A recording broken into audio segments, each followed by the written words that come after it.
Welcome to the conscious neuron. मैं हूं अंकिता सिंह, आपकी होस्ट एंड दोस्त। एंड आज हम बात करने वाले हैं द्वितीय अध्याय के बारे में, भागवत गीता के। इस द्वितीय अध्याय के कुछ पोर्शन को मैं ऑलरेडी कवर अप कर चुकी हूँ कल की वीडियो में, लास्ट वीडियो में। आज हम बात करने वाले हैं द्वितीय अध्याय के ही कुछ और पोर्शन के बारे में। जैसे लास्ट टाइम हमने आत्मा क्या होती है, सोल क्या होती है ना, और हम एक्चुअल में क्या है, right, who am I, that question, उसको हमने सॉल्व करा था, ये बोल सकते हैं। हमने उस चीज को समझा था कि हाँ एक्चुअली हम क्या है। एंड आज जो हम समझने वाले हैं वो है हमारे एक्शंस के बारे में। अगर मैं एक बात कहूँ, of course we say we are soul, but at the end we perform a lot of actions, right, and those actions are somewhat which are going to define कि आप किस तरह के पर्सन हो, है ना। तो अगर हम आज कर्ण को याद रखते हैं तो कहीं ना कहीं उनके एक्शंस की वजह से, जो इन अ वे ऑब्वियसली सोल का ही फंक्शन था कि सोल ने ही परफॉर्म करा उनकी, लेकिन those actions matter to us, right. तो यहाँ पे हम यही बात करने वाले हैं कि आपके एक्शन कैसे होने चाहिए, किस तरह से हमें हमारे एक्शंस को लेना है। Okay, let's get started. When I am talking about action, karma, right, so this is your karma. तो कर्म बेसिकली क्या है, जैसे मैंने अभी आपको बताया, it is going to define कि आपकी किस तरह का, मतलब आपने ऑब्वियसली आपने पूरी अपनी लाइफ में क्या क्या एक्शंस लिए हैं, they are going to define कि आप किस तरीके की पर्सनालिटी हो, राइट।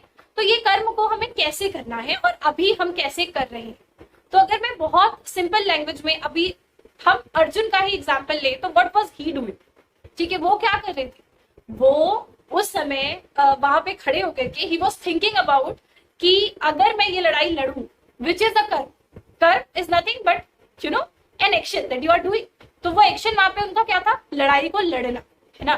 तो वो क्या सोच रहे थे कि अगर मैं ये लड़ाई लड़ूंगा तो उसका रिजल्ट ये आएगा कि सामने वालों की, मतलब क्योंकि उनके साथ में श्री कृष्ण थे और श्री कृष्ण जहां पे भी होंगे जाहिर सी बात है वही पक्ष जीतेगा, ये बात ऑलमोस्ट उनको क्लियर थी, है ना। तो इसका सीधा मतलब क्या है कि अगर वो ये लड़ाई जीत जाते हैं तो इसका मतलब क्या है कि सामने वाले पक्ष में जितने उनके अपने लोग हैं उन सबकी डेथ का कारण वो खुद ही बनेंगे, है ना, वो ही मारेंगे। तो आप ये कह सकते हो कि कहीं ना कहीं अर्जुन यहाँ पे अपने कर्म को उसके रिजल्ट्स के बेसिस पे डिफाइन कर रहे थे कि ये कर्म सही है या नहीं है ना। और उस रिजल्ट के ही बेसिस पे उन्होंने कहा कि नहीं, ये कर्म कहीं से भी सही नहीं, तो मैं तो इसे नहीं करने वाला, राइट। इसीलिए उन्होंने अपने शस्त्र छोड़ दिए थे और फिर वो आगे गए श्री कृष्ण की शरण में।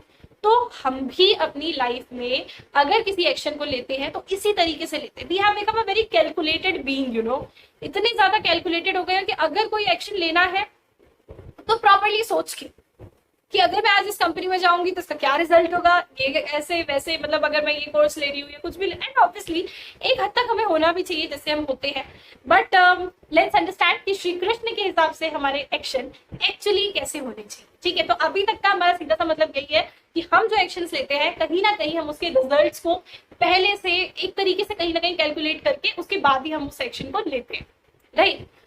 सो श्री कृष्ण ने इस चीज को कैसे डिफाइन करा, उन्होंने कहा कि आप जो भी कर्म को करते हो उस कर्म को उसके रिजल्ट्स से कभी भी आपको रिलेट नहीं करना, ठीक है। तो जो हम करते थे उन्होंने एकदम से मना कर दिया कि ये चीज तो आपको करनी नहीं चाहिए, right. So how can I like, basically है क्या ये चीज कि अगर आप कर्म को किसी भी उसके रिजल्ट से अगर आप रिलेट करते हो तो वो क्यों गलत है, क्योंकि एक तरह से तो हमें देखने में एकदम सही लग रहा है। जाहिर सी बात है, अगर मुझे किसी कर्म को, किसी एक्शन को ये पता करना है कि एक्शन मैं करने जा रही हूँ और वो सही है या गलत है, तो कहीं ना कहीं I should be in a way calculating it कि हाँ उसका रिजल्ट क्या आने वाला है, right. But let me tell you one thing कि जब हम किसी एक्शन को लेते हैं उसके रिजल्ट्स को देखते हुए उससे आने वाली, तो जाहिर सी बात है अगर मैं कोई भी, मैं उसका अगर रिजल्ट एक्सपेक्ट कर रही हूँ, when you are seeing that result, that means you are expecting that outcome to happen, right. But actions are not bound to any such, result और outcome, ठीक है। हमें ये समझना है कि एक्शन एक अलग चीज है और आउटकम एक अलग चीज है। तो अगर आप ये सोच करके चल रहे हो कि मैं ये एक्शन लूंगी, इसका ये आउटकम आना चाहिए, मतलब you are expecting something, right. And expectations as we know is the root cause of all misery, है ना। तो अगर आपने किसी कर्म को ये सोच करके करा कि इससे ये आउटकम आना चाहिए, मतलब you are expecting, when you are expecting something, so this is going to bring about misery into your life, क्योंकि जरूरी नहीं है कि वो चीज एज इट इज हो जैसे आपने इमेजिन करा है, because it is life, right. तो लाइफ में इतनी सारी आप कह सकते हो कि आप एक हो और यहाँ पे हजारों लहरें आ रही है हर मिनट, ठीक है, तो यू नेवर नो कि कब क्या हो जाए।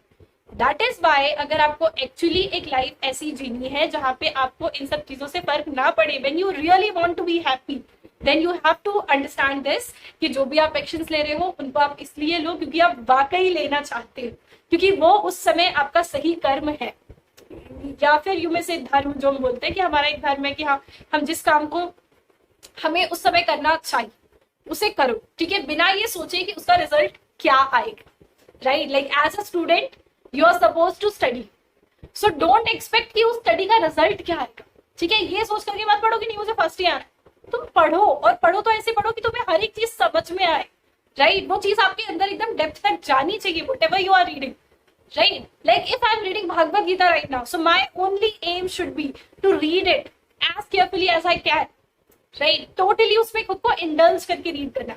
This should be the goal, not to get something out of it, right? Obviously learning is an outcome जो अपने आप आएगा, right? लेकिन उसको अगर मैं बार बार कनेक्ट करती रहूंगी या उसी को सोच करके पढ़ूंगी तो this is going to be totally waste, right? ये चीज हमें यहाँ पे समझनी है. Okay, so whenever you are taking an action, do remember this one thing and one more thing. इसी कॉन्सेप्ट को आप थोड़ा सा अगर ट्विस्ट करो तो एक बहुत इंटरेस्टिंग चीज समझ में आएगी आपको जो मुझे यहाँ पे पता चली. So yes, I would love to share this with you all. तो जैसे मैंने आपसे कहा कि आप किसी कर्म को बिना है ना उसके आउटकम से जोड़े करके देखो, तो ये आपको एक अगर आप इसको थोड़ा सा ट्विस्ट करते हो तो यू गेट टू अंडरस्टैंड कि आपको असल में किस काम को करने में वाकई अच्छा लगता है. जैसे लेट्स से एक इंसान लाइक हमें से बहुत सारे ऐसे होंगे who will be doing some job, right. So think about it कि अगर आपको उस काम को करने के पैसे नहीं दिए जा रहे होते, ठीक है, या फिर अगर आपको किसी काम को करने से ना फेम मिल रहा है, ना पैसा मिल रहा है, ना कुछ भी मिल रहा है, क्या उसके बावजूद भी आप इस काम को करते? If and whenever you ask this question to yourself, you are on the path to know कि exactly आप क्या करना चाहते हो into your life, right? तो जब आपको आंसर मिल जाता है, जिस एक्शन को लेकर के आपको ये आंसर मिले कि भले मुझे इस चीज से कोई कोई आउटकम मिले या नहीं मिले, मुझे उससे लोग जाने नहीं जाने, है ना, मेरे को पैसा मिले नहीं मिले, still if I am able to do something, still if I want to do something, that is the one thing जो मेरे लिए एक्चुअली बनी है, जिस काम को मुझे करना है, या फिर आप कह सकते हो कि जिस काम को करने के लिए मैं बनूं, right. So that's how it should be. Okay, so just like for example, if I'm making this video, so I have to ask to myself कि क्या अगर मुझे लोग नहीं भी देख रहे हैं तो भी मैं इस चीज को करती? That's how you can ask, right? Like बहुत सारे लोग हैं जो writing करते हैं, you do painting and many other things, so you're not getting paid for it, right? And still you like it. So those are the actions जो आपके actually selfless actions हैं. But there would be a lot more जिनको आपको देखना है. And yes, so now you know both visions of it, दोनों direction से आपने इस स्टेटमेंट को समझ लिया, ठीक है. चलिए, तो यहाँ से हम ये कह सकते हैं कि अर्जुन जिस तरह से सोच रहे थे पहले, है ना, अगर वो बिना ये सोचे कि उसका आउटकम क्या होगा, मेरे अपनों का नुकसान होगा या नहीं होगा, ये सब कुछ बिना सोचे वो सिर्फ अपने धर्म को समझे, जो कि इस समय क्या कहता है कि अगर आप वहां पे कुरुक्षेत्र पे खड़े हो, अगर आप अपनी है ना एक इतनी बड़ी फाइट के लिए अगर आप वहां पे खड़े हो तो आपको उस फाइट को लड़ना ही है. This is the only task that you are suppose to do at that moment of time. तो उस समय आपके लिए सिर्फ वो काम मायने रखना चाहिए, ना कि उससे आने वाला आउटकम. ये चीज थी जो कि कृष्ण जी वहां पे अर्जुन को समझाना चाह रहे थे, और यही चीज हमें भी हमारी लाइफ में समझनी है कि जब आप किसी काम को करते हो तो वो काम आपकी प्रायोरिटी होनी चाहिए, ना कि उससे आने वाला एक्शन, राइट. ऐसे ही ये चीज मैं आपको क्यों बता रही हूँ कि जैसे हम सभी कॉम्पिटिटिव एग्जाम्स में, right, and we are all in a way हम सभी ये चाहते हैं कि हाँ हम उसमें सबसे बेस्ट परफॉर्म करें, right. That is why we are all into that competition. But आपको ये समझना है कि वहां पे अगर आप इसलिए पढ़ रहे हो कि मुझे फर्स्ट आना है या मुझे अच्छा करना है, so that should not be the goal. क्योंकि उसके बाद अगर आप कुछ अच्छा भी कर रहे हो ना तो भी आपको दुख होगा कि यार फर्स्ट तो नहीं आई, अगर आप वो नहीं आओ तो, है ना. तो सिंपली अगर आप उस एक्शन को एक एक्शन ही समझो कि मुझे यहाँ पे क्या करना है, फर्स्ट आना और लास्ट आना और डजंट मैटर, करना क्या है, दैट इज टू स्टडी, है ना. Action is only one thing कि भाई पढ़ना है. अब उसको कैसे पढ़ना है, बहुत अच्छे से पढ़ना है, खुद को प्रॉपरली एक एक शब्द अगर मुझे समझ आता है तभी मैं आगे बढ़ू. तो दिस इज द वे जब आप अपने माइंड को इस तरह से ट्रेन करते हो कि whatever action I am doing I have to give my best into it, तो रिजल्ट अपने आप अच्छे होंगे। लेकिन अगर रिजल्ट को सोच करके इस काम को करोगे तो ये काम अच्छा नहीं होगा। क्यों? क्योंकि आपकी एक नजर कहाँ है? रिजल्ट पे। ठीक है, तो जो एक आप कह सकते हो जो कॉन्सेंट्रेशन, जो फोकस एक्शन पे होना चाहिए था, वो एक्शन पे ना होकर के रिजल्ट पे। दैट इज बाय आपका रिजल्ट अच्छा मतलब मे भी उतना अच्छा ना आए, और अगर अच्छा नहीं आता है तो एज आई सेड एक्सपेक्टेशंस है, तो फिर आपको क्या होगी? प्रॉब्लम होगी उससे, है ना। You will have a lot of negative emotions inside you कि इसने मेरे से अच्छा कर लिया या ऐसे या वैसे, तो वो सारी चीजें आएंगी। अब यहाँ पर श्री कृष्ण जी अर्जुन को एक और चीज बताते हैं, that is about stable mind. Yes, कि आप एक इंसान है, ठीक है, और आपको अपनी लाइफ में मतलब कौन सा वो इंसान है जिसको, जैसे हम कहते हैं बहुत सारे लोगों को महापुरुष, ऋषि मुनि, पता नहीं क्या क्या बोलते हैं, है ना। तो हु आर दे? तो अगर मुझे सच में वाकई, जैसे हम लाइक यू कैन इमेजिन कि अर्जुन के सामने श्री कृष्ण खुद थे, यानी कि भगवान, which is the purest form, right, जिसके अंदर कोई भी कमी नहीं है। तो जाहिर सी बात है कि वो उनसे बिल्कुल ये पूछना चाहेंगे कि आपके हिसाब से कौन सा वो मनुष्य है या किस तरह का मनुष्य असल में हमें होना चाहिए, जिससे कि हमारी लाइफ में जितनी प्रॉब्लम्स आ रही है हम उनको चुटकियों में सॉल्व कर पाए। तो वहां पे श्री कृष्ण जी ने उन्हें बताया कि आपको ऐसा ही इंसान बनना है जिसके पास में स्टेबल माइंड हो। दैट मीन्स स्टेबल माइंड कब आएगा? सी, हम सभी जानते हैं कि mind is way too powerful, है ना, बहुत पावरफुल है। एंड सबसे बड़ी बात क्या है? एकदम मतलब इट्स लाइक वेरी टर्बुलेंट, कि आपके माइंड कभी इधर कभी उधर कभी उधर इस तरीके से चलता है ना। सो यू नेवर नो कि अभी कुछ थॉट आ रहा है, अचानक से कुछ और थॉट आ जाएगा।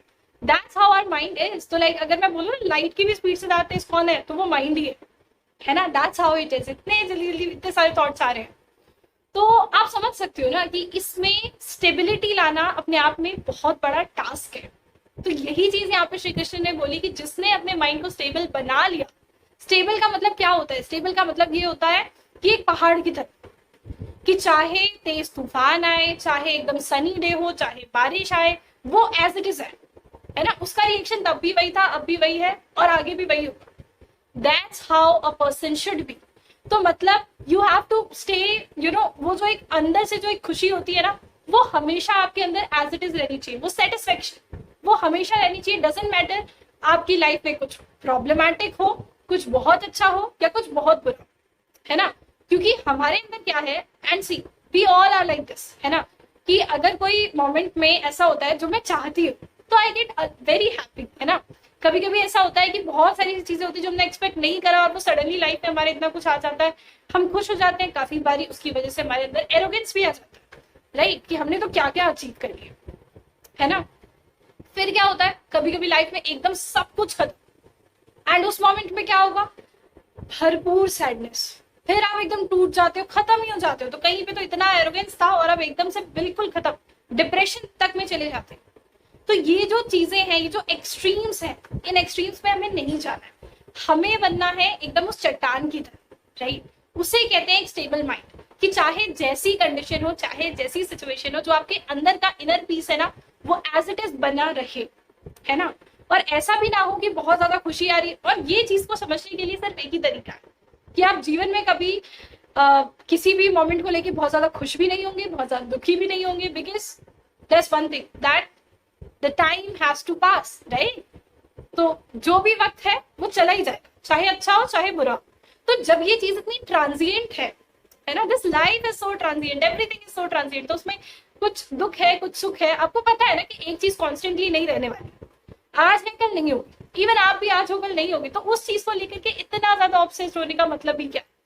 ये चीज उन्होंने समझाई कि अगर लाइफ में दुख भी आ रहा है तो समझोगी ये दुख अभी के लिए ही तो है, but I am always there. ये इनर पीस जो मेरे अंदर है वो हमेशा रहना चाहिए, ठीक है। ये बात उन्होंने बताई है कि अगर आपको सच में जानना है कि कैसा मनुष्य हमें बनना है, किस तरह का हमें होना चाहिए ताकि लाइफ में कोई प्रॉब्लम आए, कुछ भी है। अब आप खुद सोचो, जो इंसान स्टेबल है, ठीक है, उसकी लाइफ में वो अचानक से उसको एकदम अचानक से नहीं, मतलब obviously he does hard work and then he gets success. So when you get the success, उसमें भी उसका एकदम जो उसकी मनोस्थिति थी वो एग्जैक्टली वैसी ही थी जब उसने उस वर्क को शुरू करा, ठीक है। तो यू नो व्हाट, जब आप किसी काम को शुरू करते हो you are a lot more creative, है ना। बहुत सारे आइडियाज आपके माइंड में फ्लडेड होते हैं, तो वो सारे आइडियाज को लेकर के आप एक अच्छा सा एक प्रोडक्ट या let's say I am talking about a business, so I take it into that way कि आप एक अच्छा सा प्रोडक्ट या सर्विस कुछ भी है आपने बनाया and you know went into the market और वो चीज चल गई एंड आपका बिजनेस चल गया। तो जब बिजनेस चल जाता है उसके बाद क्या होता है, हम अगर एक नॉर्मल ह्यूमन बीइंग की बात करें तो उसमें क्या होगा, उसमें आ जाएगा एरोगेंस कि हाँ भाई चलो मेरा बिजनेस तो बहुत अच्छा हो गया, मेरे पास पैसे हैं, ये है वो है, तो यू नो सेंसेस मेरी सारी सेटिस्फाइड चल रही है, वो कंडीशन आ जाती है कि अब मुझे जो जो चीजें चाहिए थी आई हैव एवरीथिंग। तो एरोगेंस आ जाता है कि देखो मेरे अंदर तो कितनी पावर है कि मैंने तो सब कुछ पा लिया, है ना।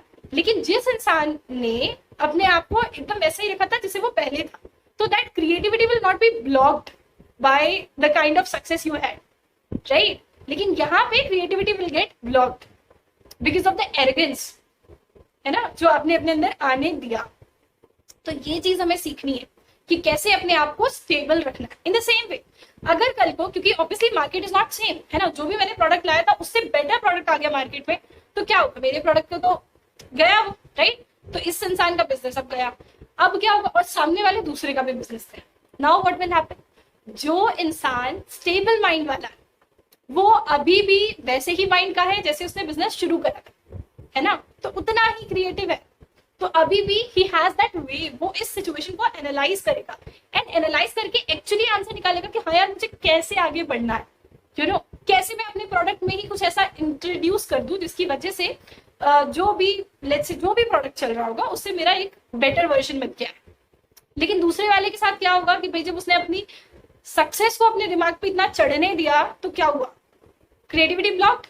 अब जब एकदम से कंडीशन ऐसी आ गई कि यार बिजनेस ठप, अब क्या करें, अब दिमाग तो ब्लॉक हो चुका था ऑलरेडी एरोगेंस की वजह से, तो वो वर्क नहीं करेगा and this person will get into depression, right, you will get into depression, क्योंकि आपको कुछ दिखेगा ही नहीं कि मैं इस प्रॉब्लम को सॉल्व कैसे करूं, राइट, क्योंकि आपने क्या करने दिया, आपने अपने सेंसेस को खुद पे हावी होने दिया। ये चीज हमें समझनी है कि आसपास में जो चेंज हो रहा है ना, it will keep on changing, right, लेकिन व्हाट मैटर्स इज कि आपको अपने इनर पीस को बनाए रखना है। वो इनर पीस चाहे जो भी कंडीशन, किसी भी कंडीशन में इधर उधर नहीं होनी चाहिए। अगर उसमें उथल पुथल आती है तो मतलब you are going to you know, जो भी हम कहते हैं कि मतलब आपकी लाइफ में फिर प्रॉब्लम्स होंगी, you can not avoid that, right. And frankly speaking, या अगर मैं बहुत ज्यादा ऑनेस्टली बोलूं तो ये एक ऐसी कंडीशन है जिसकी हम बात कर रहे हैं, स्टेबल माइंड वाली।